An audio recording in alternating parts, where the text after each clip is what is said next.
மல்லீஸ்வரன் அவர்கள் திருமணத்தின் போது மணமேடையில் மாலையிட்ட மங்கையாக, பானையை பிடித்தவள் பாக்கியசாலியாக, எங்கள் வீட்டு மகாலட்சுமியாக, கணவனே கண்கண்ட தெய்வமாக, மணாளனே மங்கையின் பாக்கியமாக, மங்கையர் உள்ளம் மங்காத செல்வமாக, வடிவுக்கு வளைகாப்பாக, தாய்க்கு பின் தாரமாக, மக்களை பெற்ற மகராசியாக, மஞ்சளும் குங்குமாக, தீர்க்க சுமங்கலியா, பொங்கோடும் பொட்டோடும் இவர்கள் நீடோடி வாழ வேண்டும், நீடோடி வாழ வேண்டும்.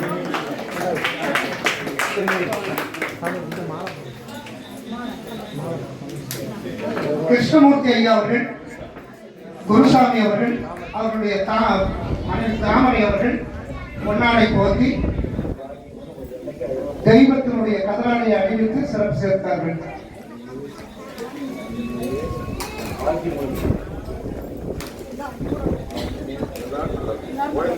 இந்த நிகழ்வில் முதல் அமர்வாக சிறப்புமாக அவர் இசையோடு எங்களை வழிநடத்தி சென்றுள்ளார். அவர் என்றும் இந்த பணி என்றும் சிறக்க வேண்டுமாகவும் ஆரோக்கியம் கொடுக்குமாகவும் எல்லாரும் இறைவனையும் பிரார்த்தனை செய்து நன்றாக காகோஷங்கள் படி கேட்டுக்கொள்வோம். சுவாமியே சுவாமியே சுவாமியே. கோலார்பட்டி பாலகிருஷ்ணன் கிருஷ்ணமூர்த்தி அவர்கள் ஐநாகையா அவர்களுக்கு மரியாதை செலுத்துகிறார். சாமியே சாமி. அடுத்தபடியாக சகாதேவன் குருசாமி அவர்களை அன்பு பாராட்டி அழைப்பதில் மகிழ்ச்சி கொள்கிறோம். சகாதேவன் குருசாமி ஒரு பாரம்பரிய குடும்பத்தைச் சேர்ந்தவர். ஆசாரி குடும்பத்தில்